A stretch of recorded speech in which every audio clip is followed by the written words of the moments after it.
Bienvenidos a Ella Soy de France 24. En 2019 hubo 15 muertes gestacionales o neonatales por cada 1.000 niños nacidos vivos en Colombia. Son miles las mujeres y familias que enfrentan el dolor de la pérdida cada año y el fenómeno se repite a lo ancho del planeta. Por eso hoy hablaremos con la vocera de JIC Fundación, llamada así en honor al bebé Juan Isaac Castañeda. La iniciativa funciona en territorio colombiano y virtualmente trabaja con organizaciones de otros países latinos para ayudar en el proceso de duelo y dignificación de las familias que afrontan la muerte de un bebé. Médicamente es común escuchar la pérdida de un producto o el desecho de un feto después de un aborto. Y cuando un bebé nació y falleció al poco tiempo, se discute el espacio necesario para la recuperación física de la madre y se dispone de los restos de su hijo.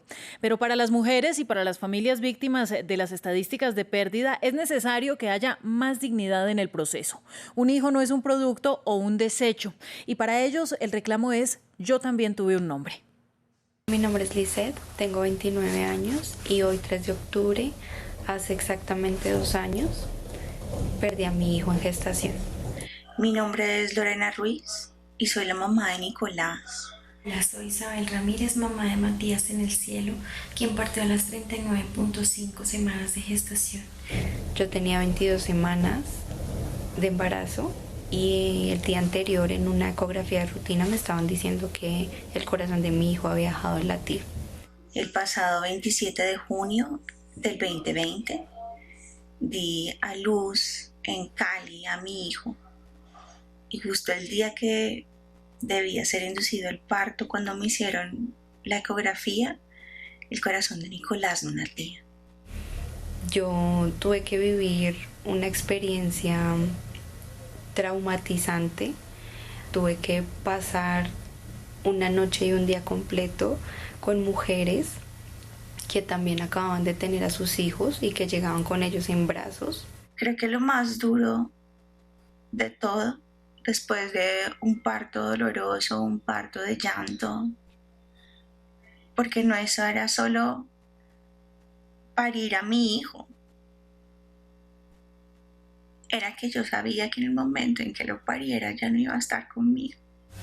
Es doloroso empezar un trabajo de parto sabiendo que al final el resultado no será el mismo y que al final, con un cuerpo adolorido, frágil, con un corazón roto y unos brazos vacíos, el personal médico únicamente te da 8 días de incapacidad porque considera que no necesitas más. Y un parto inducido para tenerlo entre los brazos y que a las 4 horas venga la funeraria por él y te lo quiten. Es el momento más duro de tu vida. Mi hijo nació muerto, pues nació y necesitaba ser tratado como tal. Era un bebé que merecía respeto, que merece ser llamado por su nombre. Es doloroso llegar a la clínica y que desde el primer momento llamen a tu hijo simplemente como un producto, cuando para su familia siempre fue y será Matías. Por eso me dolió tanto que cuando me entregaron el certificado de defunción solamente dijera feto y no apareciera su nombre. Estuvo 40 semanas conmigo, le regalé su nombre y el nombre de mi hijo es Nicolás. Me hubiera encantado haber podido registrar a mi hijo, porque siempre existirá en nuestros corazones, porque lo sentí lleno de vida en mi vientre y porque siempre lo llamé por su nombre. Con respeto por los testimonios que presentamos aquí, el objetivo es entender los derechos de las mujeres que están en situación de pérdida y por qué fallan tanto los sistemas de salud en atender a los pacientes como seres integrales. Nos acompaña desde Bogotá la fundadora de JIC Fundación, Ángela María Muñoz. Ángela, bienvenida a Ella Soy, y usted inició este trabajo después de haber vivido su propia pérdida. A partir de ahí eligió no solo hablar de usted, sino por tantas mujeres que pasan por esta situación. Cuéntenos el punto de vista de las madres que sienten que no se les trató dignamente. Gracias, Ángela. Bueno, mira, realmente esta es una situación que viene presentándose hace mucho tiempo. Yo decidí crear esta fundación porque tuve la experiencia, porque no fui atendida de la manera adecuada cuando murió mi hijo y me encontré con un entorno no solo sanitario, sino social y político también, en donde no se valida la muerte de un bebé no se valida el dolor del padre y la madre y por ende no hay un acompañamiento adecuado. Cuando empecé a conectarme con otras mujeres que habían pasado por una experiencia similar, ya fuera en gestación o en etapa neonatal, que es, estamos al poco tiempo de nacer, me encontré con que yo no era la única, Ángela, y que lamentablemente en distintas instituciones de salud, tanto públicas como privadas, se estaba viviendo la misma situación. Una mujer que perdió a su hijo aún tiene que vivir un proceso de posparto. Entonces quisiera que nos centráramos en eso. Aún tiene que haber un proceso de recuperación cuando es el caso de pérdida antes del nacimiento. Esta es una recuperación física, pero esta madre no va a recibir la recompensa que normalmente recibiría, que es la maternidad. ¿Cuál es la foto de una crisis así? Mira, esta es una maternidad de brazos vacíos y pechos llenos, como la denominamos. La foto es muy dolorosa porque, en primer lugar, a ti te entregan a tu bebé sin vida. Entonces, tú necesitas verlo, necesitas sostenerlo. Esto no se permite. Necesitas fotografiarlo porque no vas a tener la posibilidad de hacer ningún tipo de recuerdo posterior. Necesitas ser informado sobre tu lactancia. A las mujeres no se nos está informando sobre las alternativas.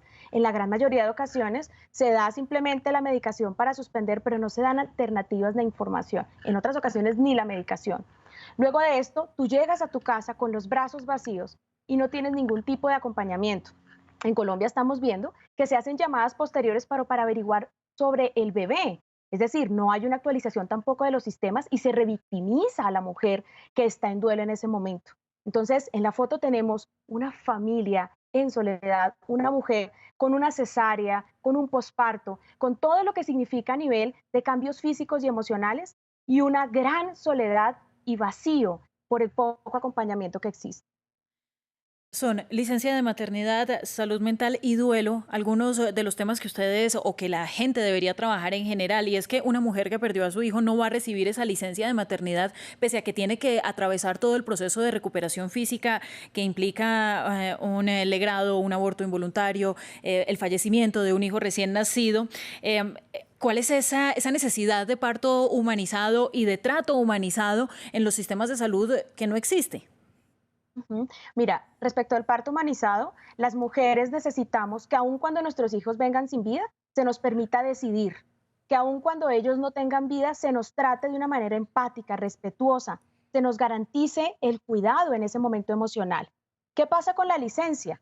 En Colombia, en este momento solamente se otorga licencia de maternidad a quien ha tenido su hijo vivo, aunque sea por una hora, pero quien no ha tenido su hijo vivo, es decir, muerte gestacional o muerte fetal, como es denominada desde la medicina, no tiene licencia de maternidad, sino algo que han denominado descanso remunerado por aborto. Entonces, mientras una mujer cuyo hijo nace y tiene 2 horas de vida, tiene 18 semanas, mientras que una mujer cuyo hijo fallece puede ser a término, pero en gestación solamente tiene de 2 a 4 semanas. Esto genera unas inequidades enormes en los derechos de las mujeres. Pero además imagínate una mujer con cesárea tener que regresar a su trabajo luego de 3 semanas, todavía con los síntomas del embarazo en su cuerpo, emocionalmente muy afectada y sin ningún tipo de sostén emocional. Esto tenemos que cambiarlo y esto hace parte también de la consigna, digamos, de la lucha que nosotros estamos llevando a cabo con el propósito de incidir en políticas públicas, porque sabemos que esto se tiene que trabajar de fondo.